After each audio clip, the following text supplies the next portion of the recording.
Believers Assembly, and today we'll be speaking on the deception of riches and our world today.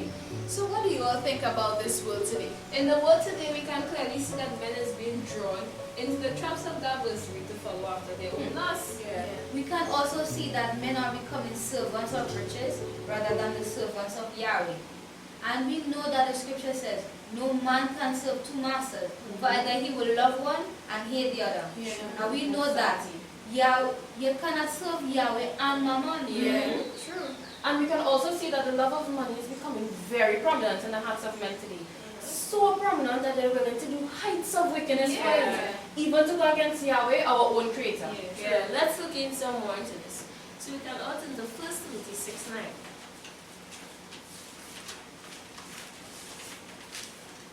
And it says, "But they that are minded to be rich fall into a temptation, and a snare, and many foolish and hurtful books, such as draw men in destruction and perdition.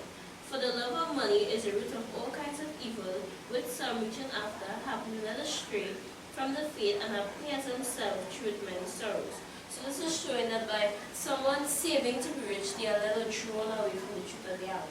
True. And notice it even says that they are drawn away into foolish and hurtful lusts, such as drawn into destruction and perdition. So we see today countless amounts of crime in the world. I mean, we see like murder, theft, and even human trafficking. The end of these horrific acts are most times death, hurt, or even people being thrown away by the adversary.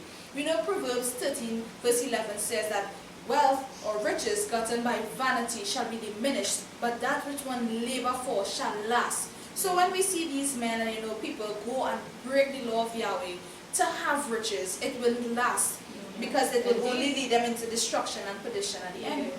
Well, since we are at 1 Timothy 6, let us look at verse 11.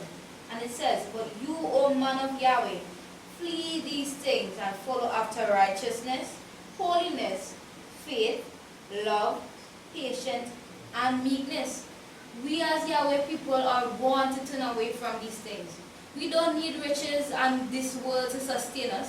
But we know Psalms 23 says, "Yahweh is my shepherd, and I shall not want." It is true that we use money by a means of getting in this world, but we are not to hold it as high esteem or above Yahweh. And in addition to what you just said, even Proverbs 10 chapter 2 says, "Treasures of wickedness profit nothing, but righteousness delivereth from death." And also, we as people from in Yahweh, we must learn to be content with what we have, so that we can escape the snares that are linked with the love of money today. Even 1 Timothy 6 chapters 7 and 8 Verse says, 7 and 8, verse 7 and 8, sorry. "For we brought nothing into this world, for neither can we carry anything out. But having food and covering, we shall be content with that." True. We all know that money is tied up into this world. So if we love money, we can't love Yahweh, right? For Yahweh has no part with the things of this world, right? For we all know that this world will perish, according to 1 John 2:15 to 16. Can we read there? Can we turn there? "Love not the world, neither the things that are in the world. If any man love the world, the love of the Father is not in him. For all that is in the world, the lust of the flesh and the lust of the eye, and the pride of life, which is not of the Father but of the world. And the world passes away, and the lust thereof. But he that doeth the will of Yahweh abide forever." Even in Mark 8:36 says, "For what does it profit a man to gain this world and forfeit his life?" So this is showing also by someone giving in to the deception of riches, we cannot gain life eternal. But by gaining these sorts of riches, we can lose our soul. True. There's even a commandment which people tend to take for granted, but in fact is the real reason why men run and chase after riches. Let's turn to Exodus chapter 20, verse 17 to see this. And it says, "You shall not covet your neighbor's house.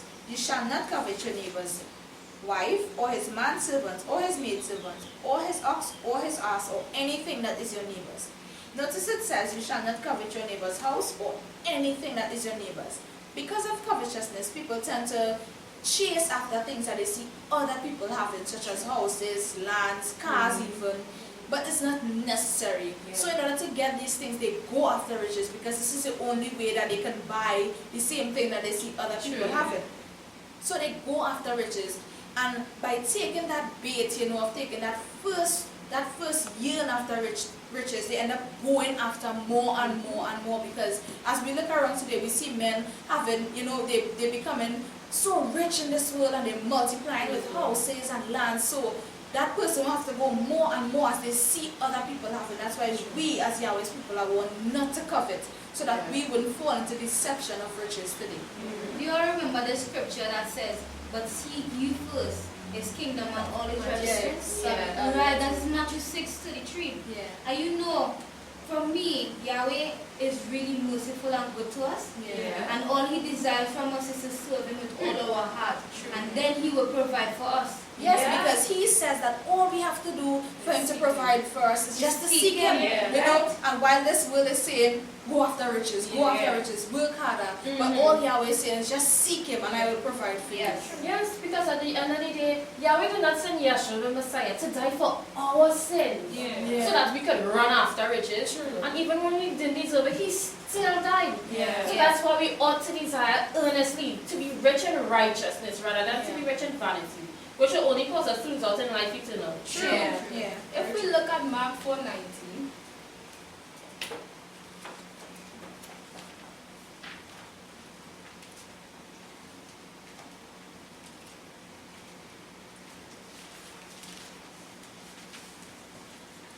and the cares of this world, and the deceitfulness of riches, and the lust of other things enter in, choke the word, and it becomes unfruitful. This clearly states that deceitfulness of riches causes a person to be distracted from the will of Yahweh, which is an important factor in helping an individual to enter into eternal life. So if a person loves riches and run after the cares of this life, it will be very hard for them to come to the knowledge of the true and accept. Because when it comes to riches, both rich and poor, they are the same. You just can't have enough of them. That's true.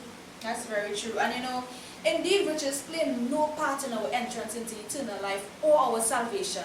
Let's take the example of the young rich man in Matthew chapter 19, for example. And it says, "And behold, one came to him and said, Good teacher, what good thing shall I do that I may have eternal life? And he said to him, Why do you ask me concerning that which is good? One there is who is good. But if you would enter into life, keep the commandments." He says to him, "Which?"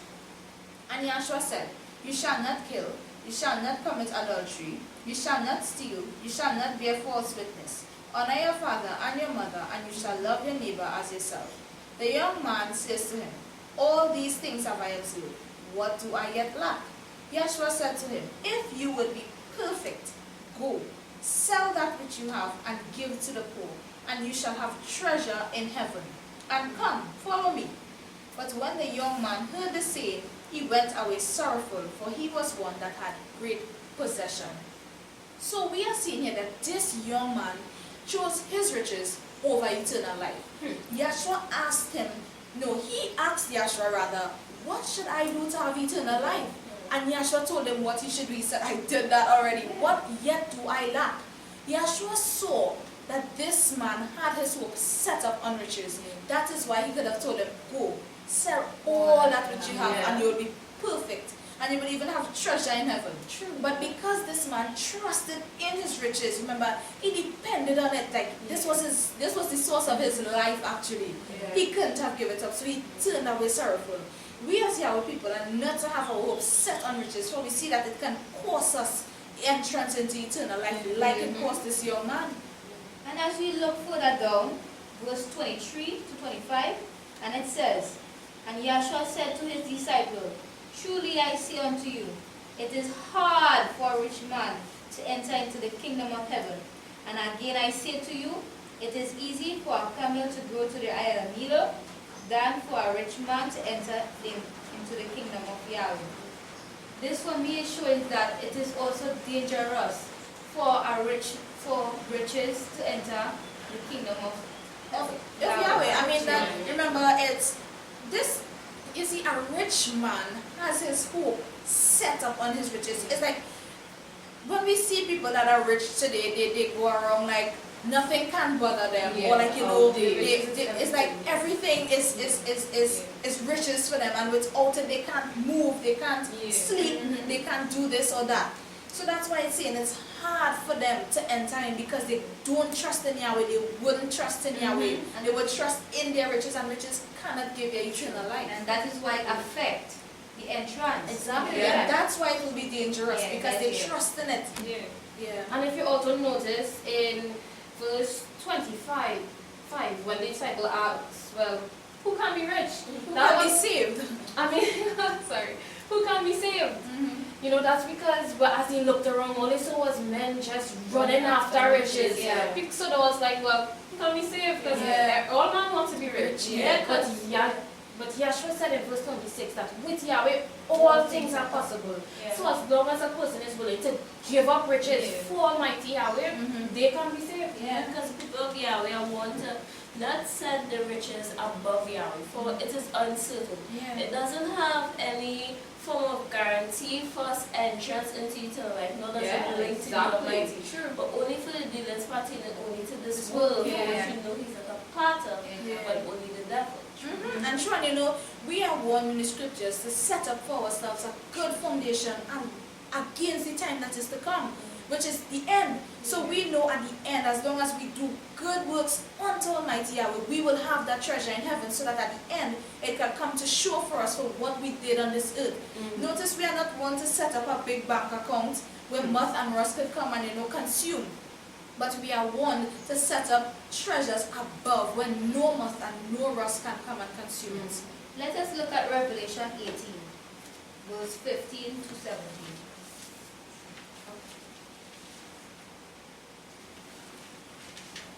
And it says, the merchant of these things who were made rich by her shall stand far off for the fear of her torment, weeping and mourning, saying, Woe, woe, that great city! She that was arrayed in fine linen and purple and scarlet, and decked with gold and precious stone and pearl. For in 1 hour so great riches is made desolate. And every shipmasters and every one that sail anywhere, and mariners, and as many as gain their living by sea, stood far off. We see here that at the end, when Yahweh's judgment shall come on this earth, all this riches and the world shall be destroyed, along with those who trust in it. Yeah. Right? And we know that their part is in the lake of fire. Yeah, because we see in here, remember, this is the prophecy of this world. So we know that at the end, when men see that, they trust in these things, they trusted in Babylon and the wealth of the riches, and then, you know, so when they saw that all this is being made desolate, they confused, they baffled, because this is what was supposed to save them. They are saying this is what they trusted in, and it's like it can't help them. They are seeing it going down, and it just can't do anything for them. So that's why we can't set our hope on this, because it's going down one day. And even in Ezekiel chapter 7 verse 19 says that the silver and gold shall be made as an unclean thing. Yeah. It will be so, that shows us how worthless riches will be. It will be like rocks at the side of the road. Because it even says that they will cast their silver and their gold in the streets, because it's like they realize like this can't do anything for me. It's worthless. It's worthless. And yet people still run after it. They are blinded to the fact that riches cannot help them, but we know that Yahweh is what we need to sustain us, and Yahweh is who will help us at the end. I mean, we are not to get misunderstood by the message here, or to have anyone being misunderstanding, or, you know, having some sort of misunderstanding what we are saying. We are not saying that a rich man will not or cannot enter into the kingdom of Yahweh, but this rich man have to have his hope set on Yahweh for eternal life. Because we know in the days of old, there were many men that Yahweh blessed, and, you know, they were wealthy and prosperous, and they had great possessions such as Lot, Abraham, Job, Solomon even, and they had great possessions, great riches. They were rich men. Take for example Job. He had a lot of things, and after it was taken from him, he still trusted in Yahweh. And we see that is why at the end he got back twice as much as he had, because his hope wasn't in what he had. His trust was in Yahweh. That's why he became, you know, at the end everything was restored to him. We know that Solomon, even as we said, was a great king. The Bible said that there was none like him, neither shall there ever be like him. He had everything that he wanted, everything he desired, and he was very rich. We know that. And at the end, in Ecclesiastes chapter 12, he said, all has been said. Let us say the conclusion of the matter. The whole of a man is to fear Elohim and keep his commandments. So this is after he was so rich, he then said, okay, the whole of a man is to be rich. You know what? You go out and you get riches, and that's everything. Because he realized that he was rich and that not real helping. No. At the end, he saw that Yahweh was what he needed, what man needed on the whole, and not riches. He said that is what we would do. So we as Yahweh people were born to serve him. And not to serve riches, for riches is linked with the devil, and that is what he is controlling the world with today. Riches, deceiving them. So we are not to fall after the deception of riches today, but we are to trust in Yahweh, for he is the one who will grant us salvation at the end. So we hope that this video was informative and edifying to you, and that you could somehow look into it and see that this world is being deceived by riches. And we also hope that you are going to set your heart on Almighty Yahweh instead of the uncertain riches of this world. Yes, so Shalom!